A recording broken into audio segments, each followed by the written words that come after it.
Ako, siguro wala rin. Kasi feeling ko meant talaga siya na ganun siya. Kung ano man meron Design sa bahay siya. ni Kuya. May reason yun kung bakit. Yung paano yung react. So, for me, wala din. Paninindigan talaga ni Fiang na gusto niya additional bread. Noong time niya, kasi pandemic beauty kayo eh, no? Di mo na mabilang. Personal, magdadagdag ako sa basketball court. So, Si JM, charot lang. Lagi ka na pinapasok sa equation, JM. Pwede. Pwede daw, pwede. Okay dito, Bobby. Tawag dito, okay ah. Yung ibang housemates na nung ko to, no? Itatanong ko rin sa Ano ko forum siya? Kung may all-star PBB, papasok pa ba kayo?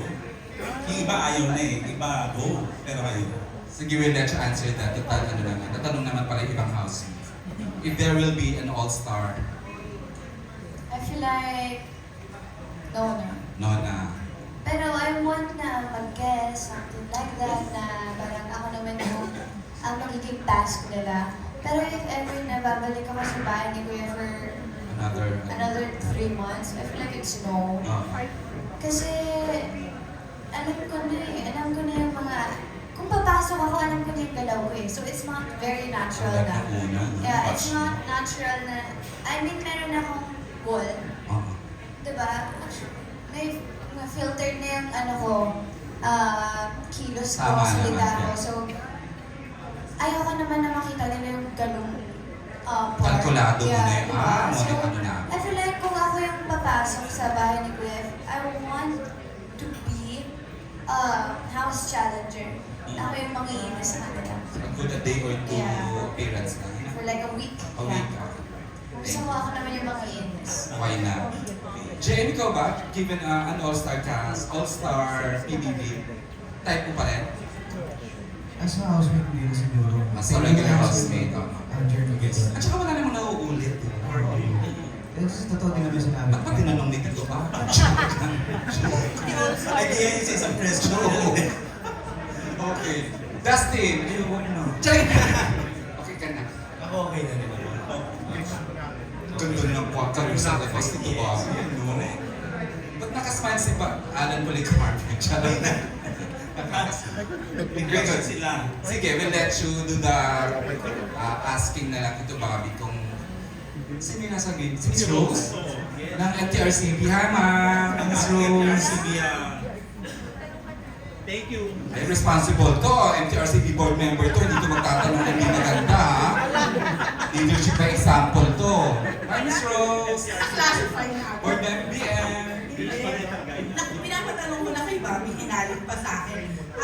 For Fiang and JM and Dustin, total ito naman ang title ng movie, Almost Us, di ba? Kung may tao sa buhay nyo ngayon, please mention a name na hindi nyo gugustuhin ma-label na Almost Us lang. Kanina ito, Tita Rose. JM, Dustin, and Fiang. Kung meron mang sa buhay niyo ngayon na Hindi nyo gugustuhin ang kumbaga, halimbawa, o ano yung label or ano yung, hindi nyo gugustuhin na ang label lang ay Almost Us. baka black label ito. Charot na alam pala. Meron ba yan? Hindi naman ako lalayo eh. Kaya kung, ito. Si Chef, of course. Kaya kung malibad kami na Almost Us. Kalimutan ko ang sarili ko for a moment dun na. Go ahead, Pia. Hindi naman ako showbiz na sumagot. Fairness to you talaga. Right? Nagbibigay. Hindi ka madamo. So, ayaw kong, syempre, nandito naman natin kami sa sitwasyon na ito eh. And he's courting me. So, ayaw kong malabel kami as Almost Us. Ang linis nyo mga ito with yung whatever you have right now. Ang galing, ang galing. So, yeah, it's Jeff. Hindi kayo dumaan sa hardship. Go ahead, Thank you, Jay. Fiang, for that answer. And Dinig mo lang siya, binigyan mo na ng flowers ng Valentine's Day. Tapos, may house na, di ba? Ang galing sa ano, whatever it is. JM. Ako syempre. Sige nga. Nagkaka-you, ha? Nagkaka-tas. Tatagal ako para makapag-reach. Oo. Kami katabi naman siya. Pero, so dahil sa sagot niyong dalawa, parang, kumbaga kikiligin ako kasi may positive naman pala. Yung naging it's us, no? Para sa part 2, finally, it's us. Tawag mo dyan. May part 2 na. Okay. Oh, at least explain mo ng bagong contract. Charot. Thank you, Miss Rose. Napaka-responsible questioning ni Miss Rose. Nakakatuwa. Dusty, kala ko lusot ka ha. Kung meron man sa buhay mo na... Ayun, same question. Madami naman Okay. ayaw natin maging almost us sa buhay natin. Madami. Halos lahat naman ayaw natin na almost us. But syempre, siguro yung sabi ko, yung pinakamalapit sa buhay ko, siya rin. Sino?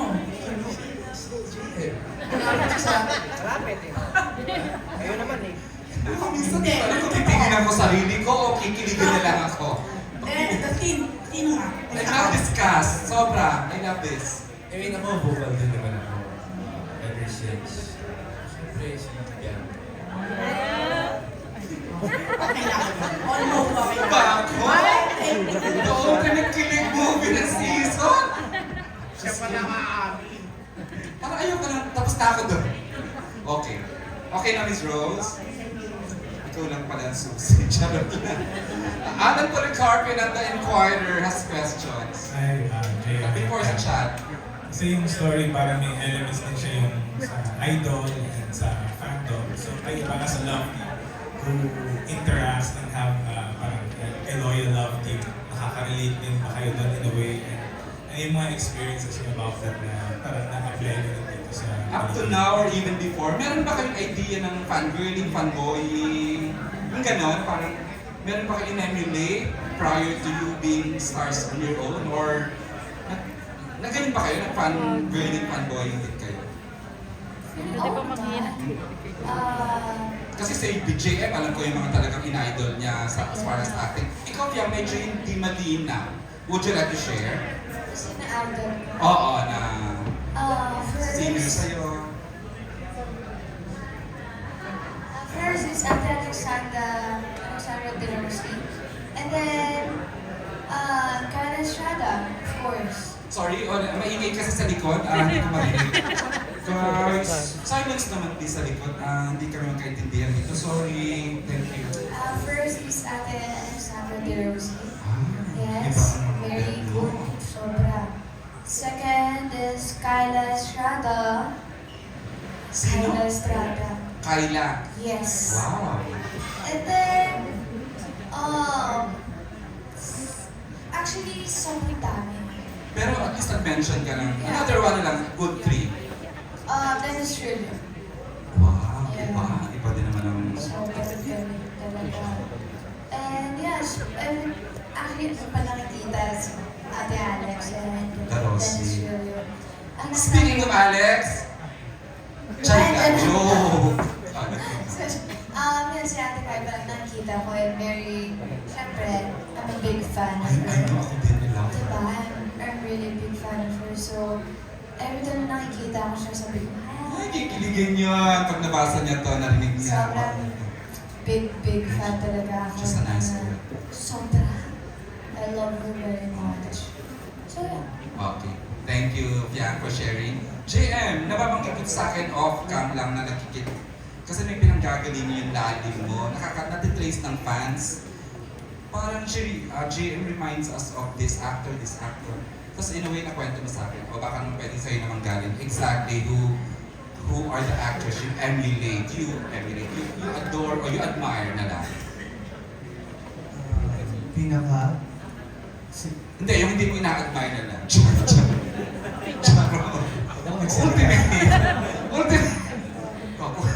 Ultimate. Kahit tatlo. Si Sir John Legendgo. Of course, Ah, Dean siya yung John top. Legendgo. Si Joshua. Wow. And... Nako-actor mo sa isang bagong show. Na hindi mapapakinggan ganda yung kita hanggang April 14 siya. Okay, next. And... Sir Dennis din. Dennis J. Speaking of, charik lang, yan ang mga lady na kumenta na. Okay, si Das, share naman. Ikaw pa leading man ka na rin. Pwede ka actually as a manager, kung ako manager mo, kaya kitang ibenta sa Solo Star, na pwede kitang bigyan ng mga Richard Gutierrez, Richard Gomez roles. Pero exactly, pwede ka mag-mention ng 3 actors or actresses you look forward to working and you admire ultimately. Ako si Roger, first ko si Kuya John Lloyd. Nanamit mo na, not yet. Hindi pa. Wow, okay. Ever since talagang siya Diba? siya talagang pinapanood ko. So, siguro pa ba? Meron ako talaga idol ko talaga growing up. Kasi sa taas, Si Ate Kat. Bernardo. Wow! Ano siya eh, parang... That's a surprise, no? Ever since sabi ko naman sa kanya. Pero ngayon ko lang na rin. Hindi, a joke. Charot. Oh, paano? Iba na, ang weird. Hindi the weird. Fan ako Wow. ng Catherine. ng mga movies niya before. Oh, and then, tapos sa set niya next week. O talagang handsome. Thank you for sharing. Ituloy ko na, JM. Pinag-uusapan ka namin ng table read. Sabi ko, wala tayo nag-develop na ganitong young, for example, may binanggit akong comedian. Sabi ko, siya yung kulang natin, pwede siya. Okay, saan ang galing inspiration mo as a comedian? Ang galing, you have a flair for natural comedy, JM. Hindi po ako nagpapatawa. Yun lang talaga. So kung ano nakikita nyo nakakatawa, ako lang yun. Kala namin effort yan. Wala. Ako lang to. Yun lang, ako lang po ang nakikita nyo. And acting is not acting eh. Hindi mo kailangan umarte para mag-show up lalo as an actor. Just be there. Yun lang, kailangan maramdaman mo yung present. At 20, alam niya ang craft niya. 20 ka na ngayon, no? Yes po. Wow, alam na niya yung craft niya. Ganyan. Yeah. Okay, si Sam. Sam, ultimate actors. Sorry, iba to ko na sa lahat pa. Including Sir Keith. Charot. Okay. Go ahead. For me, I think, syempre, if we talk international levels, Huwag na muna, local na muna tayo. local para. levels po, syempre, same po sila, John Lloyd, sila, Kat po. Iba din po kasi talaga sila with their craft. They really know what they're doing. They study their craft po talaga. And, siguro kung hindi din po natin, for me po kasi si Direk Dan, inspiration po talaga siya as an actor because if you get to work with him, he teaches you to be better at what you do before, during, and after you shoot the movie. So, it's a pleasure to work with people like that who make you better at what you do, even after. So, alam talaga niya ang strength mo as an actress, the reason why you're part of the movie. Kaya nilagay ka niya. Yes, it's a huge blessing. Oo, tama. Yes po. Ito may natural flair. Ano rin ito? Si Yuki. Who do you look up to? Ako po, I'm a huge fan of Tony Gonzaga, John Lloyd Cruz, Miss Angelica Panganiban. So growing up talaga, sobrang fascinated ako with how much emotions and layers yung naibigay nila for the scene and how smart they are as an actor. So I'm a huge fan po talaga. Paldo si JLC today, ha? JP, you've done a lot of honest works. Karamihan yung gawa ni JP. He used to be with Star Cinema and now he's with us. With Regal. Okay, for the last question will come from Chad Solis. Hi, Chad. Hi, for my first question kay Liang. Since na-mention doon na maraming mga nakakakilig na eksena, nagkaroon ba ng time na parang feeling mo naging totoo na yung kilig while ginagawa niya yung eksena? Actually, parang lahat ng ginawa namin kilig, hindi ako yun. Hindi si Janet yun. Si Fiang po yun. Kasi parang ang hirap pekein ng kilig. Kasi once na pineke mo yung kilig, parang hindi din naman mararamdaman ng lahat yun. So every time na meron kami kilig ni JM, hindi na si Janet yung po yun. Hindi na si Janet ang gumaganap doon. Si Fiang yun. So yeah, parang lahat ng ginawa namin eksena with kilig moments. It's me. Kaya mula nung lumabas kayo sa PBB, parang si JM na yung naka-pair mo, how thankful you are na siya yung nakasama mo sa journey na to and nai-imagine mo ba yung sarili mo doing this? No regrets, yeah. Huh? Nasa JM yung No regrets? Bakit? journey mo. No. Simula. I'm very thankful and grateful sa kanya. Very open ako na, and very vocal ako sa mga sinasabi ko sa kanya na it's such a blessing to me. Ito siyang malaking blessing sa akin. Simula nung dumating siya sa buhay ko, madami siyang binago sa akin. Not just my career, but my heart. Diyos ko, tunaw na ako kung ako yung JM. Actually. And Ayan, natuna agad. Instant. hindi lang yung path ng career ko yung nabago ni JM. Kundi kung ano yung nasa loob ko. My heart. Seryoso ka, Piang. Iba ka ngayon. So yeah, I'm very grateful and very thankful na ever since siya yung kasama ko. And Wala, naiiyak ako. Naiiyak na si Jen. Kilig-iyak ka. so ever since, wala naman akong ibang hiniling kundi si JM. Oh my God. JM and any reaction. Sa Wala bakit siyang mo yung ibang Ibarra? pumili kundi si JM. Swerte niya. Wow! Ibarra, reaction to what you said.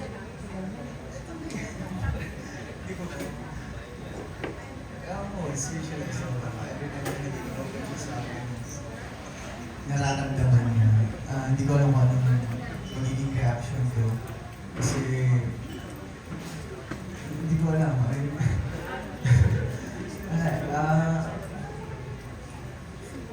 ko alam. Alam mo, ang tagal kong kinikilig ngayon lang ulit. Before pandemic pa ako ulit kinilig ngayon lang ulit after 6 years. May respect na nahihirapan kang to put in words yung gusto mong expressin, JM. Yeah. Kung meron ka short message lang kay Piang, kasi sa tagal for sure may mga bagay na hindi na nasasabi din. Ano yung gusto mo sabihin? Sino yan? Si JM to Piang. Okay. Ako, honestly, hindi talaga ako express na tao, lalo na sa words. And alam din niya yun. So, kung ito, ibinibigyan niyo ako ng chance para dito, Oh my God. nais ko lang sabihin, syempre, una-una, mula noon hanggang ngayon, proud na proud ako sa kanya. Akala ko yung proud ako sobra. And sobrang thankful ako na sobrang thankful ako na nag-exist ka. Honestly. Sobrang kahit, alam mo yun, well, hindi naman tayo perfectong tao, walang perfectong tao, hindi naman tayo laging masaya. Pero, alam mo yun, kahit down yung moments, kahit hindi maganda yung moments, thankful pa rin ako sa moments na yun kasi ikaw yung kasama. Kaya honestly, Na-record ba ng lahat yun? Ang ganda nun, ha? Pati ba yung reaction ni Dustin yun, ha? Master ka talaga, Dustin. Hindi masarap kang katabi. Charles na. Okay, I think we have enough. Sorry, they need to, may mall show sa Robinson's Galleria. May call time sila ng 3. But before they proceed, and the interview with Miss Nat and a few, may ilang minutes kami kasi bibigay kila Miss Nat. Before, and go ahead. Can I just share na lahat si Sam, si Yuki, si Jen, si Dustin, sobrang, kung wala sila sa movie na to, hindi mabubuto movie na to, kasi sila yung perfect na character, especially Sam, my best friend sa movie. Alam mo, kung lahat ng ad-lib ko sa movie kasi sobrang lalo. Right? Lahat ng ad-lib ko sa movie, kasi kaya ako na babato yun, kasi tinutulungan niya ako ni Sam. So I'm very happy na si Sam yung naging best friend ko. And si Yuki, of course.